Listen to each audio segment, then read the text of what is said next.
Welcome everyone. Thank you for joining. Good morning, most of us. Good morning, good afternoon to some. So, so we are taking up a few topics by and by, and last time we took the topic of what is the purpose of us being here as human beings, and touched upon, at least, if not going into much detail, knowing that there is much vaster field that can be explored, just touching the tip of these fields. So today it was a suggestion, and thanks to Pratima and her team group, it was a suggestion that why not take the topic of human relationships we all are troubled with most of the time. So, and we are not going to take relationships in our narrow point of view because we can't really understand what is the purpose of relationships and how to really take them towards light. We will use the support of words of Mother Sri Aurobindo mostly and any other masters, because to know why their relationships are there and in what way to take them towards light, right? So I'll basically be using words of Sri Aurobindo and Mother, and if some of us have other masters, mystics, feel free to share whatever resonates. So there is a All India magazine that comes by Sri Aurobindo Ashram, and the one which is a compilation. Every time there is a different theme and compilation of words of Mother Sri Aurobindo, and this one where from where I will be reading today from. It is May 2021. If I get a soft copy, I will share it with all of you. So it's a compilation, and the theme is human relationships. So I'm going to read from this one. And Mother says that we have many levels of relationships or proximity in our human life. These are physical relationships, where first of all, starting with our father and mother, because that's the physical bond, the blood relation that we share, physical contact. Then the vital contact. Whenever we hear the word vital with Mother and Sri Aurobindo, it means the emotional being, the vital being. That's the emotional being. So there are emotional relationships, the vital, desiring, impulses, expectations, demands, that is all part of emotions, vital. Then there is mental relationship. You must have seen, we have friends whose thoughts really match with us. So these are mental relationships at the mental level. When we have resonance at the mental level, we have resonance at the level of feelings. We have fondness for each other. We don't know why. There may be no reason for that, but there is fondness. So that's vital. And then there is psychic contact. And psychic is when there is a true, our aspirations are merging. So both of us are walking on the path of truth, and these are the common aspirations that bring us together. And we don't have any other mutual wants and desires from each other. It's just because of the common path that we are on that we have fondness and affection. So that's another kind of relationship, psychic relationship. So we are going to start mostly on how we are getting hurt from time to time in human relationships, because that's most at the level of vital, the emotional level that we are, and we have to take it higher. So I'm going to just read a few words and take on reflections in between. So vital reactions, and whenever I say vital, it's emotional reactions. To feel hurt by what others do or think or say is always a sign of weakness and proof that the whole being is not exclusively turned towards the divine. So it can be a check for us. And why for us? Because we want to walk this path consciously. So whenever I get insulted, I feel rejection from someone, I can just be sure that my consecration, my surrender to the divine is not complete. That these kind of things bother me still. I still give them much attention.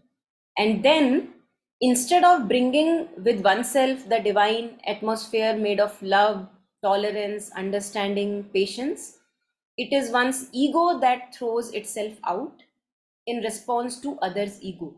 So, what does it mean? The moment someone insults me, I also retaliate. So, my ego goes back, it retaliates. Or, Mother is saying that instead of bringing with oneself the divine atmosphere, which I could have done if I was truly with the divine all the time, what do? I throw my ego out at the other person. So he also acted out of ego. What do? I also act out of the ego. With stiffness and hurt feelings, and the disharmony is aggravated. And we all have experiences of that, right? The ego never understands that the divine has different workings in different people, and to judge things from one's own egoistic point of view is a great mistake, bound to increase confusion. What we do with passion and intolerance cannot be divine. So whenever we lash out at another with a lot of aggression, passion, that cannot be divine. Now, if we go to the root of the word passion, it's to suffer. Whenever we are passionate about something, it's good. Passion has its place, proper place, because passion is preferable than dullness and is inertia in life. So that place it has. But if we have to let go of passions also, and something higher has to move us, because whenever we are passionate about people in our life or situations or things in our life, we can kill for passion. Have you seen that? If we are really passionate about someone, we are ready to kill. So passion is aggression. That's not divine. It's anti-divine force, but it has a proper place, Mother says. So what we do with passion and intolerance cannot be divine, because the divine works only in peace and in harmony. So even if a sword has to be raised, the internal being has to be completely in calmness and quiet. And then the right action is done, which is, for example, raising a sword in a battlefield. The vital of some people calls always for confusion and disharmony. So we are so habituated to live in anxiety and confusion that we call for confusion. That, a day has passed and no confusion has come, something like that. My life has become too simple and easy. How is that possible? So the vital of some people calls always for confusion and disharmony, petty quarrels and confusion. They generally have also a kind of a mania of perfection. You must have seen obsession with perfection. How can this kitchen not remain clean? Who was the person who did not clean the kitchen? So it's good that we have a knack for a clean kitchen, but the obsession is not good. That's what we have to let go of. So they generally have also a kind of a mania of perfection and believe that everybody is against them. See, I want to keep the house clean, but no one helps me, no one supports me. We all have such instances. Or at workplace, you want to do the work very orderly, properly. And then there are people who are just like, scattering it all over. So we can't tolerate those people. So Mother is saying, yes, perfection has a place, but obsession with perfection is again, that's stickiness. That's what we have to let go of. We have to deal with love and tolerance. To cure that is most difficult and requires a radical transformation of the nature. So this radical transformation is moving from our sticky living to a non-sticky living. The only place we stick is the divine, because we will stick somewhere. If we are not sticking to the divine, we will stick to our dogmas, opinions. My way of life is right, yours is wrong. But if we begin to stick only to the divine, then slowly in time we will actually see the divine in other people. It's not impossible. And more tolerance will come, more love will come. So if we want to stick, since we are sticky people, stick only to the divine, cling to the mother, cling to the divine. The best when dealing with them is not to mind the reactions and go on doing what one has to do with simplicity and sincerity. So not to mind these invitation from other people for quarrel and confusion. Not to mind them, ignore them completely. You have seen, when we are dealing with little children, and children are very stubborn most of the times. If they want, they just want it. It's good actually. That also has a proper place why they are stubborn. So if a child is very tantrumy at one point of time and really wanting something very badly, and if you distract the child with something higher, oh look, look at that dog, what is he doing, something like that. And if he really gets absorbed there, you would see after 3 minutes he will forget what he was stubborn about. So mother is saying that if you want to deal it with love, don't mind these reactions either in myself or in people who are around. Ignore completely and invoke also their divine presence, because if we react according to their ego, we are invoking their ego self. If we ignore their ego self, then we invoke my divine and their own divine self also. Each one of us has goodness and goodwill. So why not focus on that? Yeah, so anything here, anyone? We can take few questions and reflections. Yeah, hi, Monica. Yes, please. Like, I totally get this, the cleaning of the house part, okay? But how do you, okay, so how do you see the, uh, it's not an obsession, but it's definitely a little joys of having a nice clean house. And especially if you're, sort of, you've come to live in a new place. So you would like to, sort of, have a little decoration just out of whatever minimalism or simplicity. But uh, the other members of the house, I don't think they, not I don't think, but, you know, people hoard stuff, right? And the hoarding becomes a thing of beauty. So how do you, and it's something that has been a pattern constantly. So how do you work through that? Because you can't, I mean, for me personally, I would not like to live like that. I would like, and even if it's a small corner, it's a small house, but yeah, it would be nice to have some moments of harmony there, right? And that, yeah, it's not an obsession of cleaning this thing, but it's definitely maybe no clutter. That's it. And if you have to look at it day in and day out, it is not a very good feeling. So Yeah, would yeah, it's anyone very. want to share anything on this? Yes, I would like to share, if I may, Monica. Yes, please. Yeah. Both the examples that you gave at the workplace and in the kitchen and at home, I'm a manifestation of that. I mean, not am, have been. I mean, everything had to be perfect. Just couldn't, even when I had guests, they hadn't even left, and I would start, straightening the cushions. Terrible habit. And in office, of course, the ego also used to get a big boost, when the bosses or the ambassador would say, your work is perfect. But consequently, what happened was that the perfectionism became so much that slowly, I'm very grateful to God that slowly I started realizing that my handling of the people around me was not the best, because I wanted to see the same perfectionism in them. And each one is made differently. This, of course, once again, like I said, thank God for the people in my life and the Guru's teachings and all, having met you and others. It's really helped me tremendously, because I do, of course, age also, it tires you. Perfectionism tires you.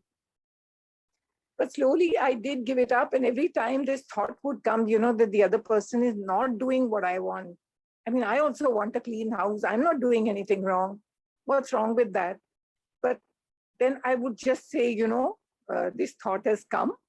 Okay, fine. So let it be. Tera tujhko arpan. You'll handle it. It's okay. And it started working, I also was more at peace, and so were the people around me. That's all. Thank you so much. Yes, yes. Thanks. Would anyone want to add on or share anything on this? Hello, this is Sri Vidya. Yeah, Oh, I'm Yes. sorry. Yeah. Is Yeah. someone speaking? Yeah, you go ahead. I think Kalpana ji can go next after you. Sure. Please go. Thank you. This is the first time I'm attending one of these sessions. What about on when you're on the other side of the perfectionism, where you have to deal with the perfectionism from expectations of perfectionism from somebody else, and you just don't agree with it, and you have all these emotions like anger and why should I sort of come up, and there is no way to handle these. You to turn away from these emotions is the crux. So once that emotions take over, there is no way you are right in it.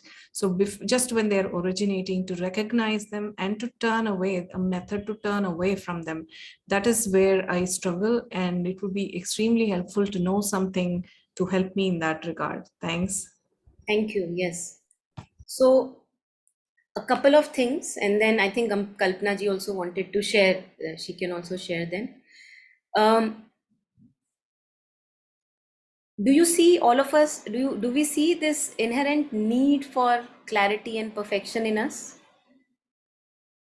It may be expressed through wanting clarity in the kitchen, or it may be expressed through wanting clarity in thoughts, that I want to have my thoughts and feelings organized, sorted. I don't like confusion. Or it may be what Sulakshna ji or Nandini was sharing, Sri Vidya was sharing, that some kind of confusion is there, and that makes us uneasy. Something is not right. We don't know how to put it right, but we sense that it is not right. Mother says that this is the inherent want in us, that we all want to be perfect and masters of our being. But in our ignorance, where do we start from? From the kitchen. That becomes an obsession.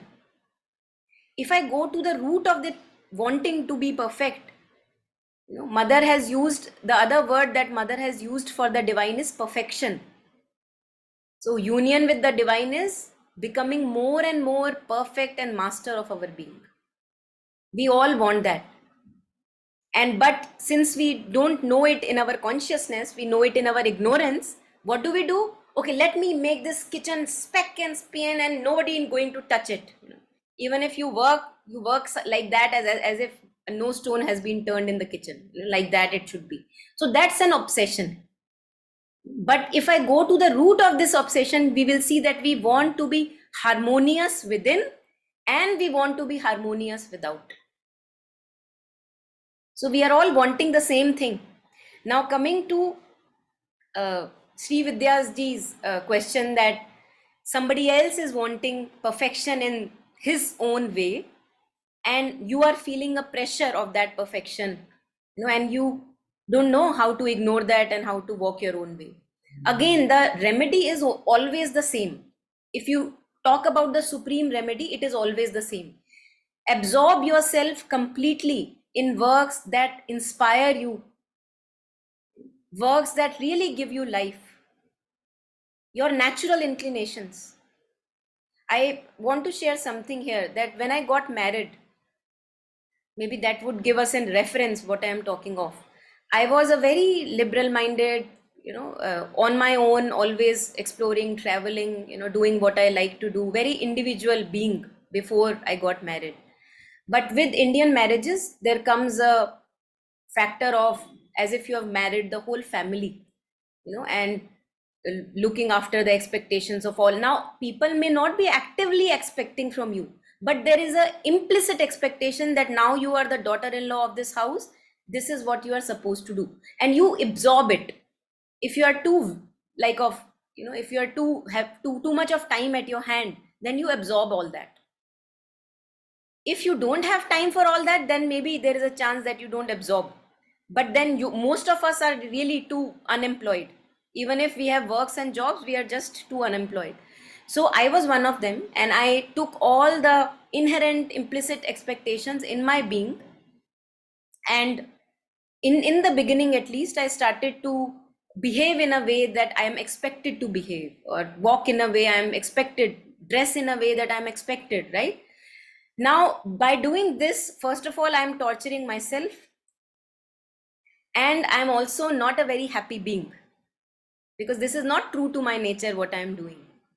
What I started doing later on after my own realizations is that I just gave myself to all where I wanted to be, to my work, which made me alive, to service that made me alive, to all my photography. I used to be, into photography then. So I really absorbed myself in all the, one can say, bit better things than being absorbed in the mind, where I could be.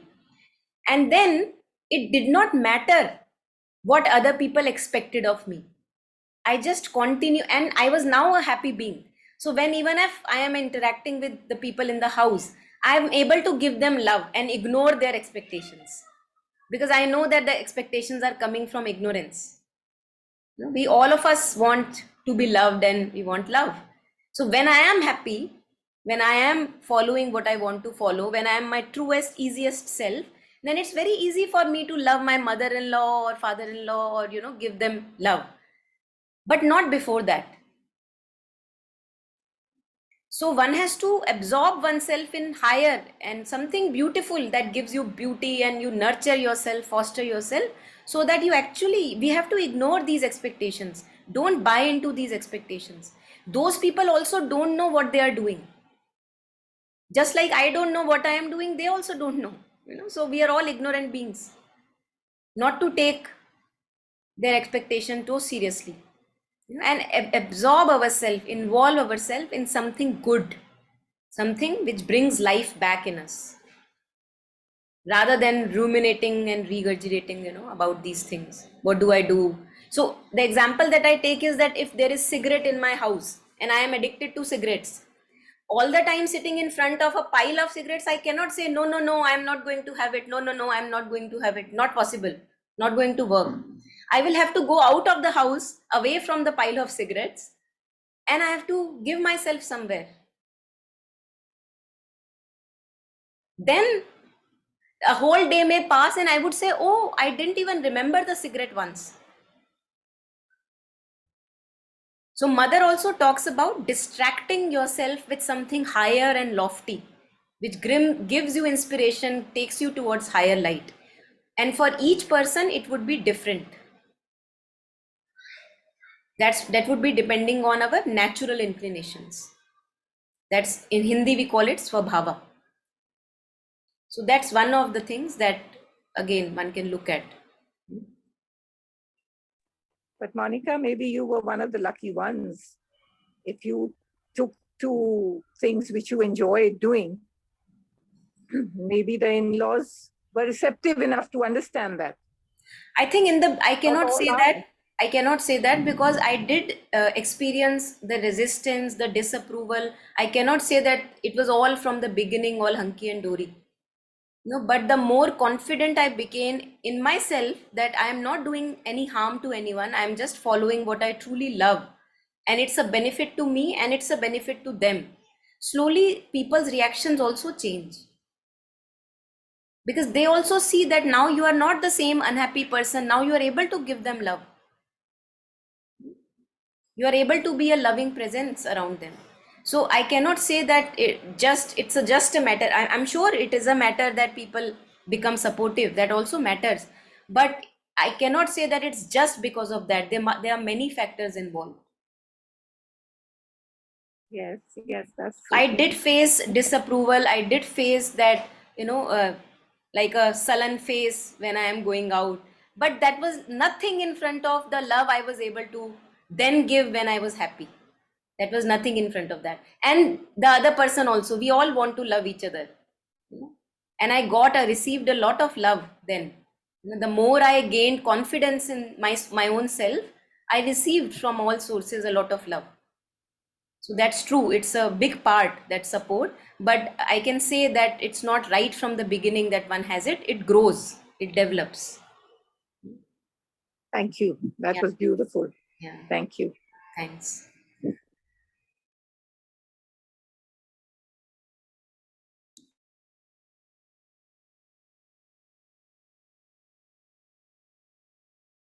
Yeah, if anything is here, one can share, then I can move ahead with Mother's and Sri Aurobindo's words.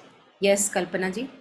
Yeah, yeah, Monica, I know I just wanted to share because what you spoke and what the other participants spoke is really something that all women face to a larger extent or to a smaller extent. So, and in different ways, depending on the family you've got married into or the family you are born into also. So, my way, the way I have handled it, I'm still handling these things. I mean, basically you have to handle yourself, not the other people. You have to handle yourself. So it has been that these are, at a mental level, I've understood it like this, that these are the conditionings that we are, when girls are brought up at home, we are brought up to seek approval and acceptance from our mothers and all, from the women, because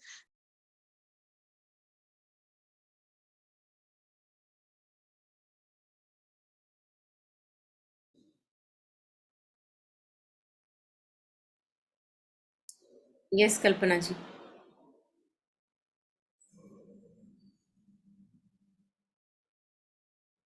So Kalpana ji, I'm not able to. We can't hear you at all.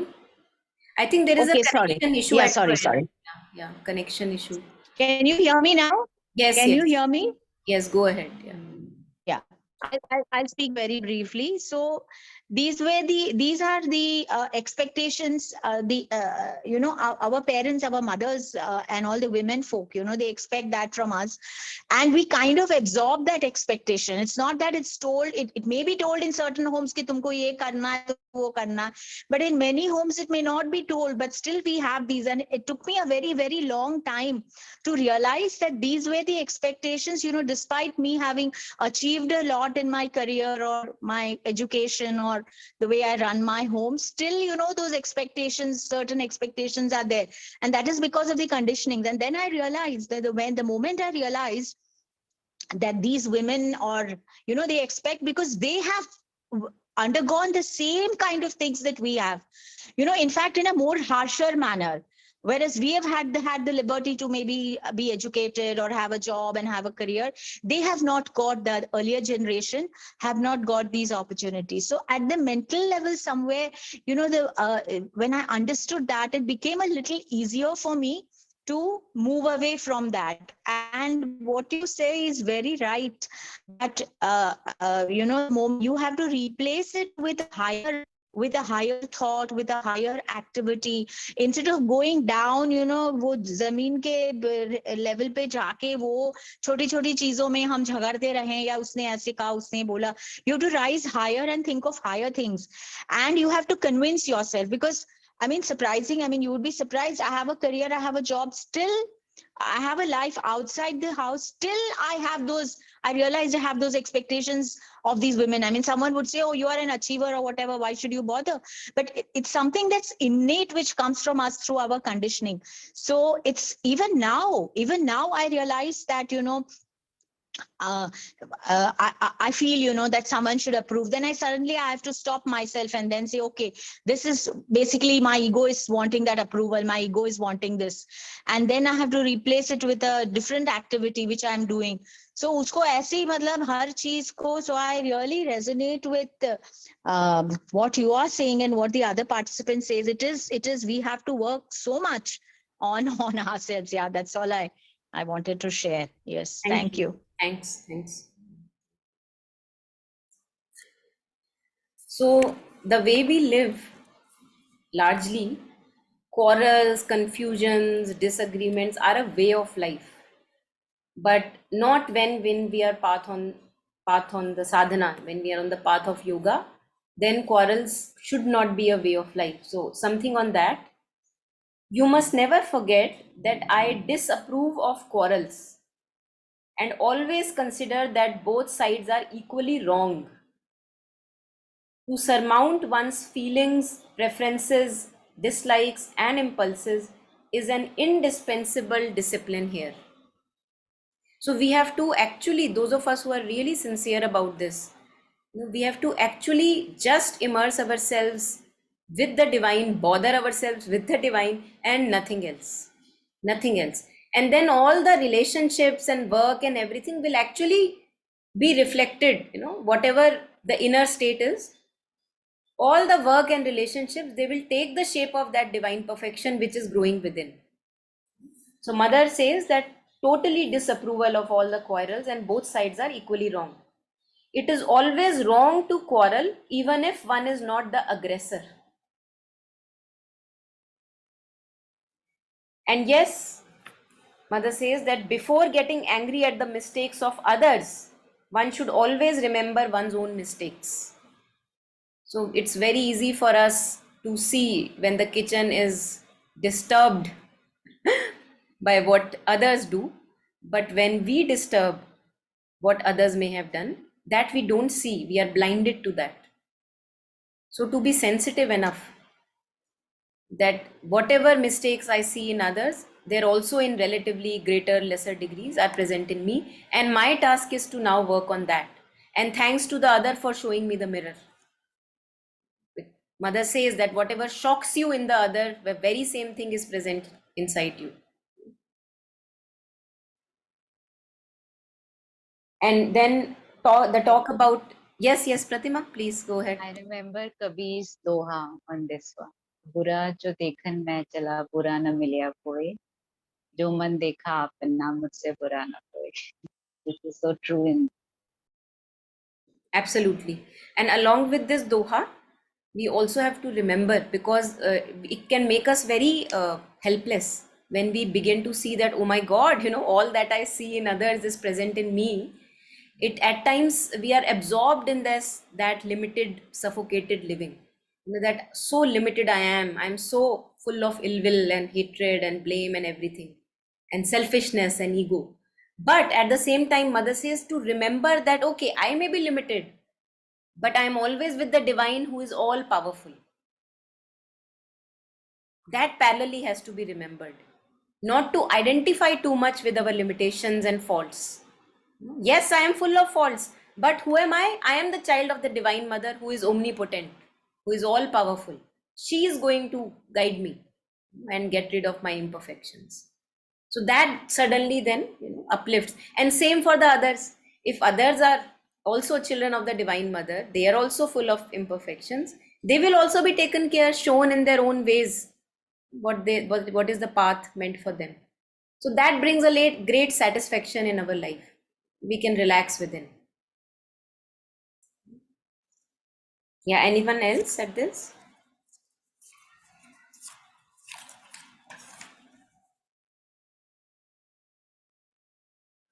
So most of the times we are always feeling that I am the right one and the other one is wrong. So that's again a fault. It's an impurity that one has to correct. So that's called narrowness, that my view is the right view. So mother says that one of the chief obstacles towards the establishment of a progressive harmony, whether in relationships or within, is our eagerness to prove to an opponent that he is the wrong one and I am the right. And this is called vanity. I know. I am the scholarly one. I know, listen to me. So again, when we grow deeper in our understanding, we realize that we don't know. We don't know the larger picture. Hence, we cannot stick to our ideas of I know. So then we become very flexible to listening to the other person also. Among human beings, the most widely spread disease is mental narrowness. They understand only what is in their own consciousness and cannot tolerate anything else. So again, what we were talking about, this obsession with my kind of perfection, that's the narrowness we have to let go of. For each problem, there is a solution, and that can give satisfaction to everybody. But for finding this ideal solution, each one must want it. Instead of meeting the others with the will to enforce one's own preference. So this is the problem. That's why it's important for each one of us to unite with our divine presence, because there only we become receptive and open to others. So imagine two people are quarreling, right? This one wants to prove I am right. That one says I am right. and the quarrel can go on forever, and towards the end they can say, okay, let us agree to disagree. That's the best harmony we can reach. But mother says no, there is a greater harmony possible, but only if we both of us really truly want to achieve that higher solution. Most of the times that is not the case. Yes, Monica, that's what I think I was trying to get there. That is the, sometimes that is the conflict within also, right? So I'm not saying about seeing through my way or the, any other way, but truly seeing what, how it impacts or what happens, and wanting wanting the higher, the divines in, you want the divine intervention then, in a way. Yeah. And I think one thing is also possible here, that even if both of us are not ready, even if one is ready to have the higher will in operation, I think that intention can be so powerful that, okay, I'm ready to step back, let the divine find a solution to this issue. It really, really makes it its effect in even on the other person's consciousness. Most of the time, I am saying that I want it, the true solution, the ideal solution, but I also don't want it. I have my own preference. So if I in myself, now knowing that I would like to, I in myself can purify my intention that yes, I don't know whether it goes my way or that way. It must benefit everyone and let the divine way rule. So only from one side, that intention, if it is powerful enough, it can have its effect.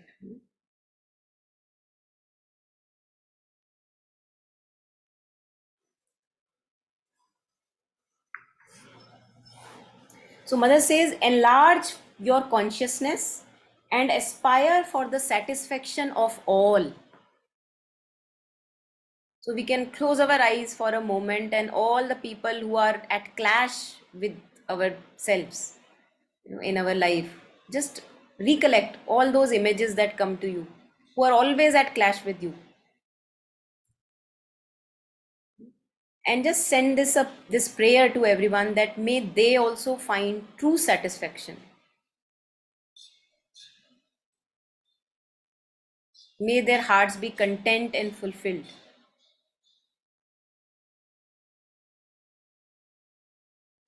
So when we do this, we not only expand our mind, but also our heart.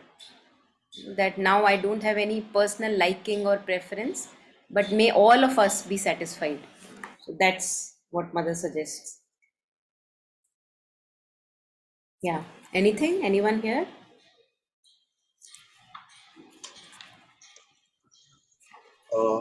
Yes. When we have a conflict with any of our relation, it could be any relation, right? And sometimes because of some reason we have to part our ways. It could be any again relation, but I have again read in spiritual books that all the relationships which we get in our life because of our past Rananubandhas, right? So we should always hold on to it by any means, just solve the things and hold on to it. So here I have little confusion. Is parting way good because two minds are not getting along in a right way, or we need to find some solution? Like, I just want to get the clarity in this. This reminds me of Meera. For example, one of the persons is devoted to the divine, to the truth. That's very important here. So in the case of Mirabai, we see that she was devoted only to Krishna. She wanted Krishna, but nothing else. So she's gotten married. She is in company of people who actually have no relation with the truth consciousness, no relation with Krishna. Ill will also is there in the house, and people want to kill her and all that. But she's just absorbed in Krishna. Now she is very confused after the demise of her husband, Rana ji, Bhojraj. She's very confused. She's going back to her in-laws' place. She's living there. But she is concerned with Krishna, but they are not concerned with Krishna.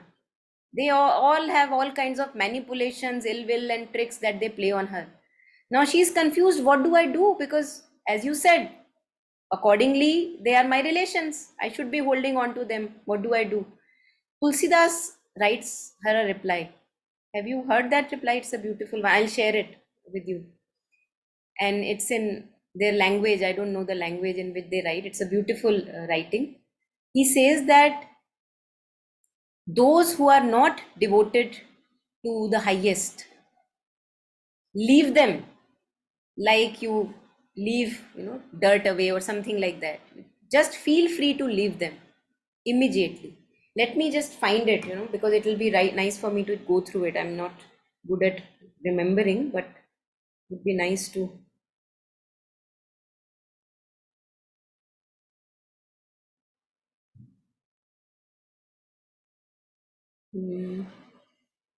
Yeah, got that.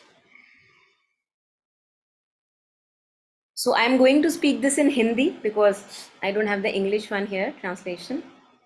So Meera Tulsidas ji से कहती हैं, हे तुलसीदास जी, मैं आपको बार बार प्रणाम करती हूँ. So she is writing a letter, हाँ, कि आप मेरा सभी दुख दूर करें, मेरा मार्गदर्शन करें. मेरे पति भगवान को प्यारे हो गए हैं.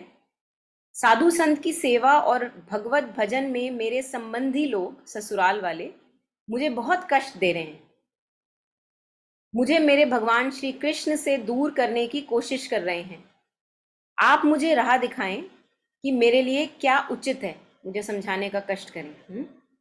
सो तुलसीदास जी ने क्या जवाब दिया? जाके प्रिय न राम वैदेही, तजिए ताही कोटि बैरिसम. ये पंक्तियां क्या कह रहे हैं? यही तुलसीदास जी मीराबाई के पत्र का जवाब देते हुए कहते हैं कि जिन्हें भगवान से प्रेम नहीं हो, उन्हें करोड़ों दुश्मन की तरह समझकर उनका त्याग कर देना चाहिए. I find it little contradictory on the other hand that every being is divine. And I personally think what I could get from the story is that it is right for Mirabai. At that time, it was right for her, but it will be different for any human or any manifestation of the consciousness. The answer of that thing may not fit everywhere. See, and because the other is also divine, that's true. That's true. What you are sharing. We have to become light, and then the light spreads. No, that is what we say, that we have to become the light, and it will spread across. And I think the patience is something which we have taught as a key. I don't know how. This is okay for us individuals who have no idea what to do with our life. Okay, what to do? I don't know where else to go, so let me be in this dirt and filth. See, people who are not devoted to truth consciousness, they don't have any, like higher progress in life. They are not devoted to working within themselves. They don't even know what harm they are doing to themselves and to others, right? We see that, right? So if I just keep on living in this filth, saying that we are all divine, but you don't see right now as we are all divine. That's the truth. In practicality, I have no realization. So it is good to part ways at least for some time, because that gives you a lot of clarity and peace. It is not required to remain in filth, at least for some time. That's why you see people go for retreats. When they come back from retreats, they are a changed person. Why? Because they were away from the filth. So for us mortal beings who are, theoretically, we may think that we are all divine. Yes, if you can do that, but many a times it becomes impossible if the evil around is too much. And also Mirabai had a calling. We cannot say that we don't have a calling. We all have a calling. We all have a calling. Our calling is not to remain in filth and dirt and entanglement. No, every person has a mission. But the point is to find out that mission. What happens with us is, we think that we are here not to find out our mission. We think that we are here because these are my relationships. This is what I have to go through. There is no choice. No, there is a choice. And all the people who have stayed away from their families, even for a bit of time, they have been able to really find out their calling. It's good to go away from families for some time, because families, they tie you in a particular role. Nothing wrong about the families, but that roles become very overpowering.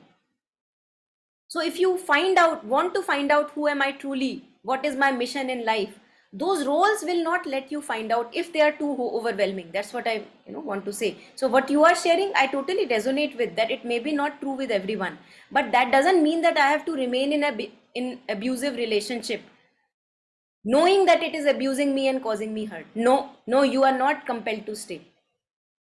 By all means, follow your peace. I have one comment here. It's Yes. very relevant to me. See, the thing is, whenever I think in those terms, I feel like this is my karma and I have to deal with it. I can't, it feels like, no, I'm not saying anything against what you said, but to me personally, it feels like, am I running away if I do something like that? Should I not be standing and facing it in express the divine in me to change the people around me rather than just go away and try to escape it? That's what it feels. The point is not leaving family relations. Again, I want to stress, I am not saying leave family relations. I also live in family, I have relations. The point is not to get entangled in them. Don't think that entanglement is the burden of karma that you have to resolve. No, entanglement is not the way. We are entangled by default, yes. But we have to rise above those entanglements. Remaining in the entanglement, you cannot do benefit to either yourself or the other person. So at times it really helps actually to just have a distant view. If it helps, if you think that that power is there, that within all the confusion, dirt and filth and blame, you can find the clarity, of course, go ahead. But the point is not to remain in entanglement, because remaining in entanglements is nobody's karma. Yes, we are born with that, I am agreeing. But the point is to go beyond them. With a half-lit mind, what good I can do to anyone? So you may say that, yes, it is my karma and I have to go through them. But even to go through them, you need the right attitude. Who will tell you the right attitude? Of course, your inner guidance. So get in touch. Again, the stress upon getting in touch with the inner guidance first. That's the first mission that we have. Then also all the karmas, relationships, I can actually go through them in a better way. So don't take me wrong. I also live in a family and I have relations, but I see that I don't get entangled in the relations, because I know that is not the right way to live. Interfering too much in others' affairs, thinking that no, I am born with this father, so I have to always, immerse and entangle myself with father or mother. No. The only failure mother says is the failure to find your soul consciousness. Failure is not that you left your home or divorced or the partnership broke. No, that's not failure. The failure is that we don't know why we are here. So first connect with that inner divine head, the Godhead within. Then even your karmas, we can actually deal with them in a better way, living within the family. But if something is getting on top of your head, there is a mission that calls you and people are not letting you doing that. So in that situation, as we were reading, it's good to leave those people for some time who are against the calling of truth. Otherwise, they create too much confusion and doubt. If you are happy with that confusion, okay, go ahead. But Mirabai was not happy. Her calling was the divine. And it's not only Mirabai whose calling is divine.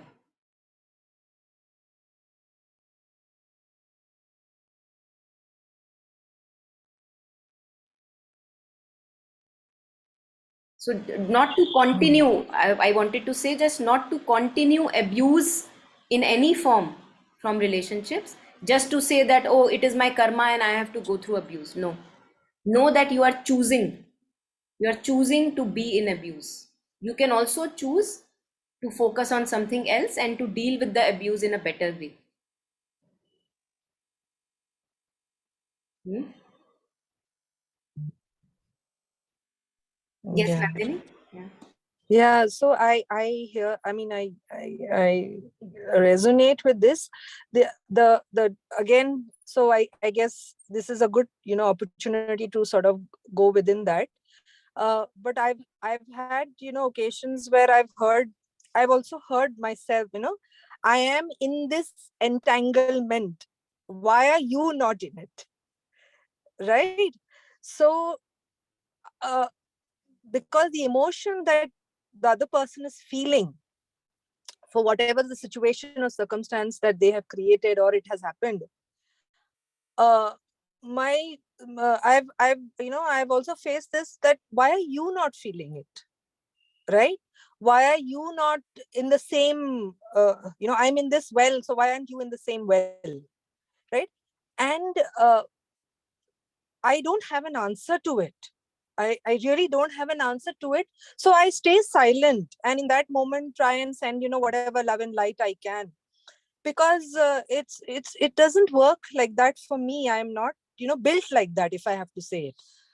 So that is where a lot of the conflict and commotion and confusion takes place, so, and it has happened with me when I, like you said, when I've been able to step back at some point. That is where I could see, okay, this is how it is, and it's probably going to remain for the rest of my life.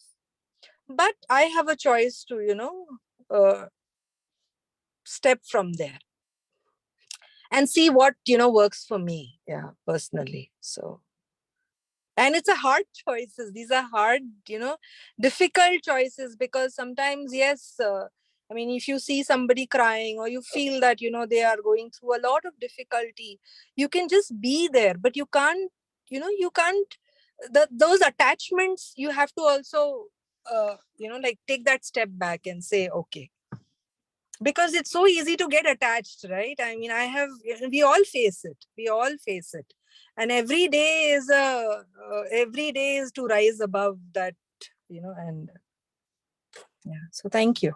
Thanks. Yes. Yes, Vipin? As you were saying that we should sometimes, take some time off from any kind of, relation, and follow the path which we want to. But for me, when I do that, when I try to get into it, I feel like I'm running away from my responsibilities, from my duties, and something which divine itself has given me. So then I have that guilt with me all the time. I should be doing that, but I'm running away, and I'm like looking after myself. Like I am just seeing myself. I'm just avoiding everything. And then I again realize, those relations or everything are again given by God to me. So I should be looking onto that. I should not be thinking about me, in a selfish way. So how to remove that guilt from myself when I walk on that path for myself, just for a better mindset? We all know the story of Buddha. Buddha is one being who has, even after 2000 years, the kind of influence he has on what he discovered. Now, imagine what would have happened if he also went through the same guilt, that why should I go away? This is my family. He left a young child and young wife behind. He could have also said that, but that was his calling. So no guilt could stop him. So if you think in your case that guilt is still stopping you, maybe going close to yourself right now is not your calling. Do what is your calling.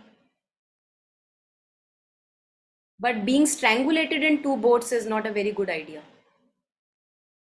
So if you feel that, okay, I have to be here in the family all the time, I don't want to take any time off, be wanting to be in these roles and finding the divine here itself, that's the calling for you, do it by all means. Do it. So there is no place for guilt here. Whatever calls you, the call will become persistent. See, imagine that right now, maybe say, for example, like, let me create an image. Right now, you are fooling yourself by being called again to attachments, and maybe you have a different calling which you are not ready to follow yet, right? what will happen that if it's a true calling, it will not leave you.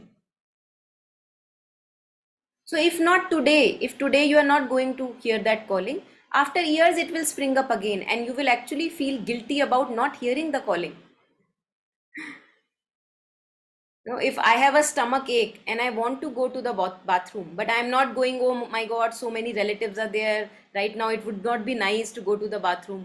I will be in trouble, deep trouble. My stomach will ache very badly. And then I will be made to go to the washroom. So the true call, inner call is like that. That would be different from for anyone. You know, what I think what Pratima was hinting at in the beginning on the Mirabai's thing, that it would be different for everyone. But of course, the calling can never be to remain in attached entanglements. That can never be anybody's calling. That's for sure. We are here to progress and we are here to transcend the entanglements and attachments. We are not able here to prolong the attachments. So if you think that right now you are able to survive and there is nothing calling you, you're very content and happy living the way you are, go ahead and wait for some time. The calling will show itself up. So Mother talks about the sign of this true call. Mother says that it's not aggressive, but it is very persistent, silent and persistent. And after years, you would know that, no, I should have heard that call that I heard many years ago. So that will come. It would not go away. So wait.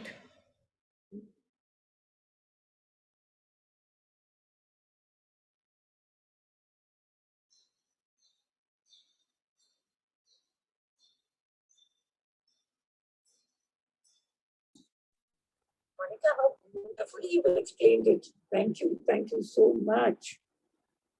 Yeah, it's just how Mother explains. It's really very clear and crisp. Yes. So just taking up maybe something more and then we can see where to go.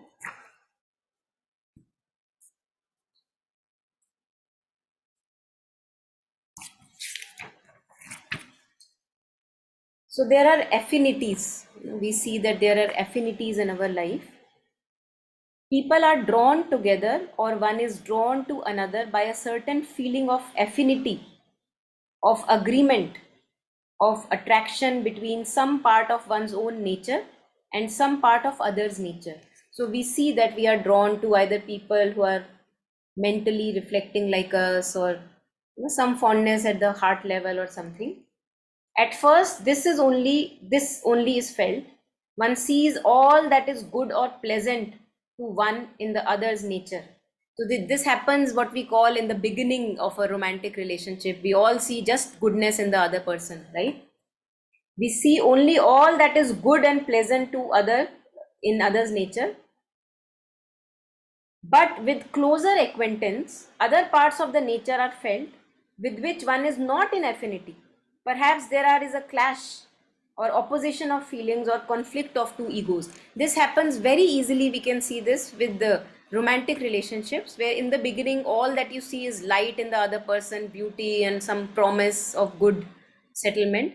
But the moment you begin close relationship with the other person, you begin to live together, you see all the faults and the clashes and disagreements, all that comes up. If there is a strong love or friendship of a lasting character, then one may overcome these difficulties of contact and arrive at a harmonizing or accommodation. But very often this is not there.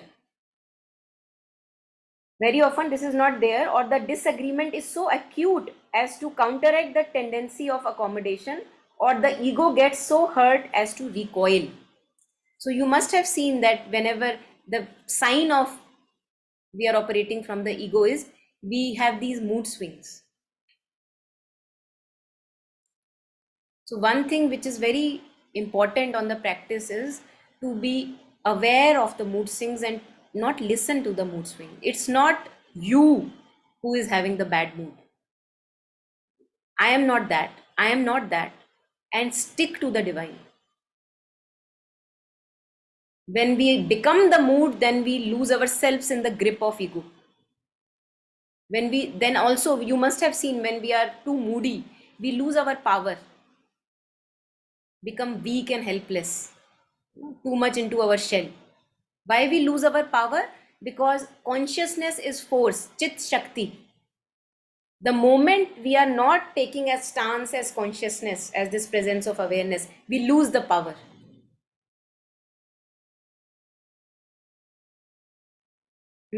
So the ego gets hurt so as to recoil. I don't want to talk to others. I put my phone on whatever mode that no persons can reach me, because I am hurt. Why I am hurt? Because I am too identified with the ego consciousness. I'm not able to separate myself. Just lost in the character, totally lost in the character. So the practice is to remain as awareness. Who am I? I am this awareness who looks at the mood coming and going. I am not the mood. I am not the mood. Because when we become the mood, we lose the consciousness. We also lose our power, empowering self. We lose, right? Then Mother says it is quite possible for one to begin to see too much in the other, exaggerate the faults of the other, or to attribute things of him in a bad or unpleasant character that are not even there. So we become so clouded by living from this ego consciousness that all that now we can see in the other person is all bad and unpleasant. Nothing good we can see in that other person. That's because of this curtain of ego consciousness. The whole view can change. The good feeling change into ill feeling, alienation, even enmity or antipathy. So the same person who brought me at time of, in the honeymoon period, some joy, no, the same person becomes the reason of my disappointment and misery. How amazing is that? The opposite also happens, but less easily. What is the opposite? The change from ill feeling to good feeling. Now, this is some progress that is happening in relationships. That earlier I used to have an ill feeling towards this person. I always see only fault in this person. Now, because I am working on myself, I see the goodness in others. So, ill feeling to good feeling, from opposition to harmony. But of course, ill opinion or ill feeling towards a person need not arise from this cause alone. It happens from many causes: instinctive dislike, jealousy, conflicting interests. One must try to look calmly on others and not overstress either virtues or defects. So they go together. If you are too much gaga over somebody, very soon it will turn the opposite. This happens. Oh, that person is so nice, so amazing, and after you know the person a little better, things change. So neither praise nor criticism. Can we be there? That's the question. Neither too much gaga, and neither too much that no, this person is not worth anything. We must try to look calmly on others, not overstress either virtues or defects, without ill feeling or misunderstanding or injustice, with a calm mind and vision. How can a calm mind and vision arise? It only arises when we are in touch with our true consciousness, not otherwise. And if it arises otherwise, it will be very momentarily. It will very easily be swayed. So that's why Mother says there is only one safety, and she makes a gesture like this. There is only one safety: to cling to the divine. This is how you cling to the divine. To cling to the divine like this. She makes a gesture. Why to cling to the divine? Because we will cling. We are clingy beings. So cling to the divine. When we are clinging to the divine, we will be able to look at things in a right attitude. That's the beauty of clinging to the divine. Yeah, so we can take a few reflections, questions. Anyone wants to share anything?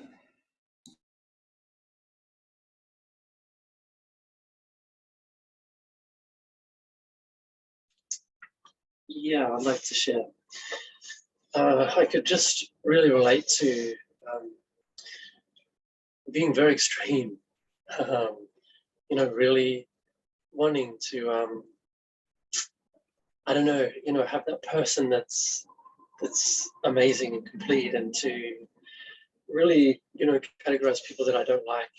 And there's such a rigidity within me, and I can see that I want certainty. That's what I'm looking for.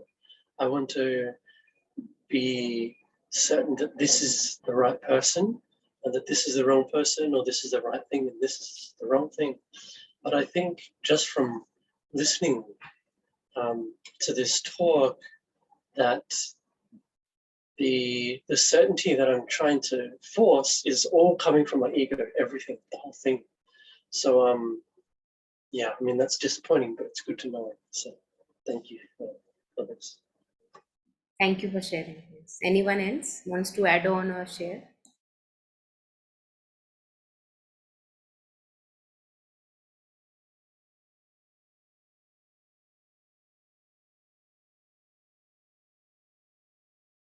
This certainty that we all want, again, it is a reflection of this ground that we have in the infinite, the ground in the divine.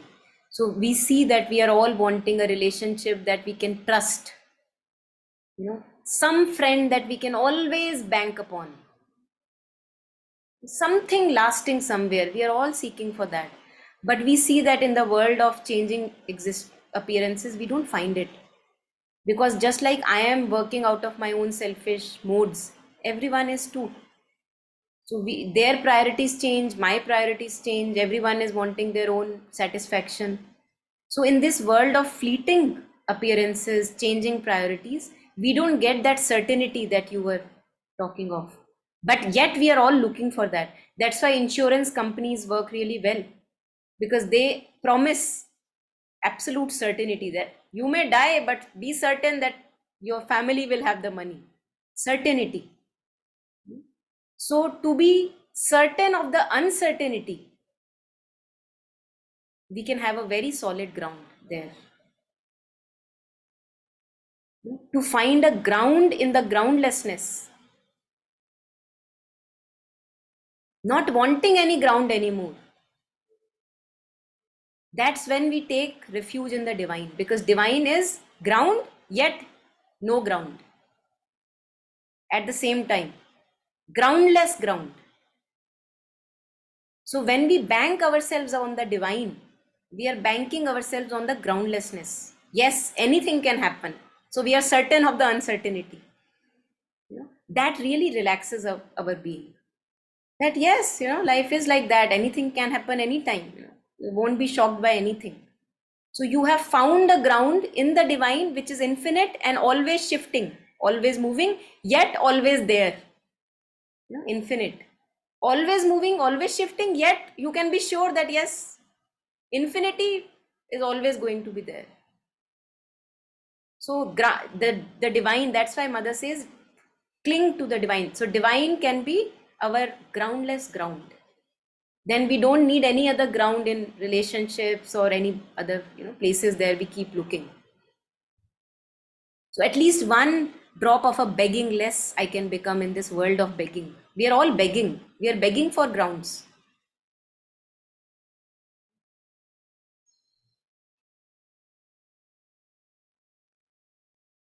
There is a very beautiful book by Pema Chodron. Maybe some of you may have heard. It's called When Things Fall Apart. And it's a beautiful book. It helped me a lot when things were falling apart for me. So it again talks about not leaving your side when things are falling apart. And it's also available on YouTube as an audio book. I think it's freely available as an audio book, When Things Fall Apart. And she also talks about having groundless as your ground. So that relaxed me a lot, gave me a ground. Yeah. Yeah. Anyone else? Thanks, Monica. I could.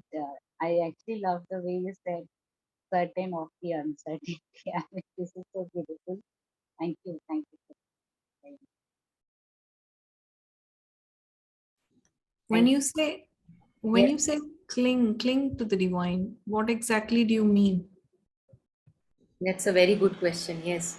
So throughout the day, we will again, it can mean several things, but one of the possibilities is that throughout the day, we see our attention going again and again in thoughts and feelings, the storylines that are created in the head, the past I may have, the present commentary in the head.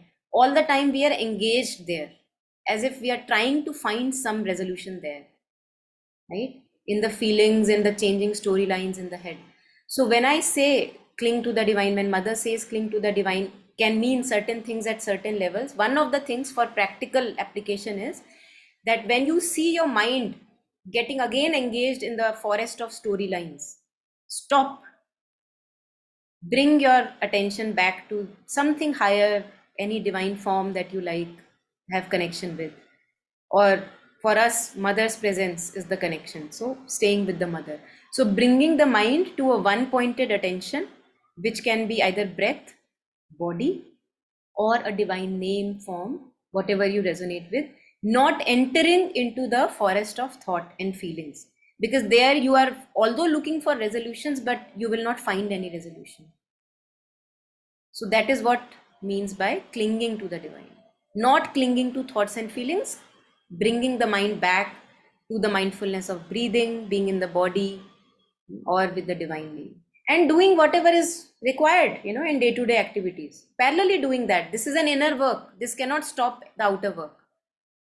So parallelly doing, engaged in the right action, whatever your duties are in the day-to-day life, doing that. Keeping the mind one pointed, not scattered. And not wanting any demand from those forests of thoughts and feelings that I will find some resolution there, because no one has found. If you want to still bleed and get wounded, okay, go there for some time, please come back, something like that. Because one really bleeds a lot when one goes there. Kabir warns us, he talks about three forests. He says, in the spiritual forest, in the spiritual domain, higher thoughts, loftier thoughts, okay, go, venture. And then he says, second and third forests don't go. Second forest, forest of thought. Third forest, forest of feelings. Because he says that you will get so distorted there, and the hunters there will actually rip your flesh away and sell it. There is a song, Kabir Bhajan, on this, that tread the forest very attentively. Thank you. That's very beautiful, because I have always felt whenever a thought has arisen, no thought is safe. I have always felt that the pull of the thought is very, very strong. Emotion is like too strong. But what I have physically for myself found is no thought is safe. So that really resonates. Thank you. And that's why mother talks about mastery, self mastery. So thought is a tool, but usually we get abused by the tool itself. As if all of us have experienced, there are obsessive thoughts going around, running, we can't stop them. So a tool which must be at, I my command, okay, thought, come, let us think. No, but she's like overpowering me, the thought overpowers me. So that's where self mastery has to get developed, that now after all our sufferings and experiences, all the wounding and bleedings that we have gone through, we are convinced that there is nothing, that the promise that thought gives, that if you think me, I will give you some good relaxation. Don't buy into that promise. Then you can actually use thought at your disposal, like as a master, and not like a slave of those thoughts and patterns. Then you transcend above that pattern. So that's our journey. That's what we have to do. We have to do, because if we don't do this, the world we create is horrible. People ruled by thoughts, they have no power over their thoughts.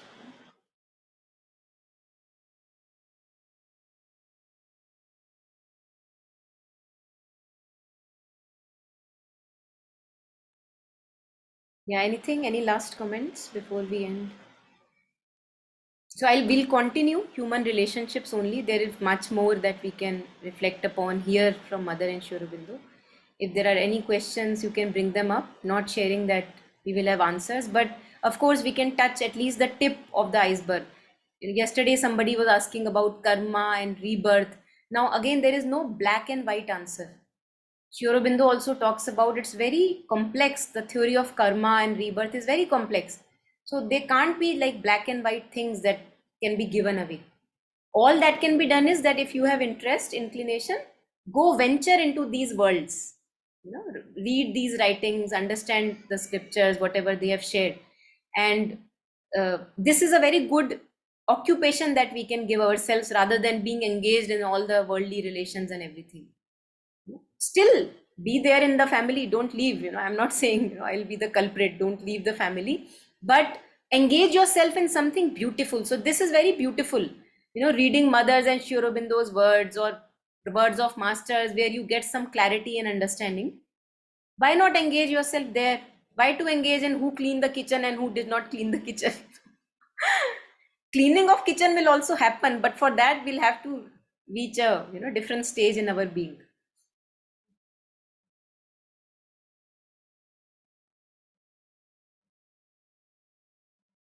So there was once a sadhu, a saint who came to Sri Aurobindo Ashram, Delhi.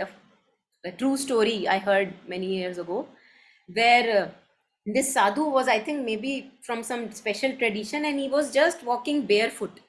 And wherever he was walking barefoot, his disciples will spread something, maybe some flowers or something, so that he would walk on that, some carpet or something. So then he was walking the path of non-attachment, not hurting to anyone. So there was some disciple, some devotee of Mother in the ashram, and he said that, why are you walking in such a manner? He says, because I don't want to, this is my idea of non-attachment, that I don't want to hurt anyone or anything. And he said that I see that you are too attached to your idea of non-attachment. So giving all the disciples too much of trouble to spread flowers beyond his feet and all that. So again, we don't realize, but we get sticky even to our ideas of life and views about spiritual path. So constantly disengaging, and the safest is to just stick to the divine, nothing else. No opinion, no dogma. Sticking, finding solace and relief in the divine. Then we also begin to see divine in others. Very easy it comes.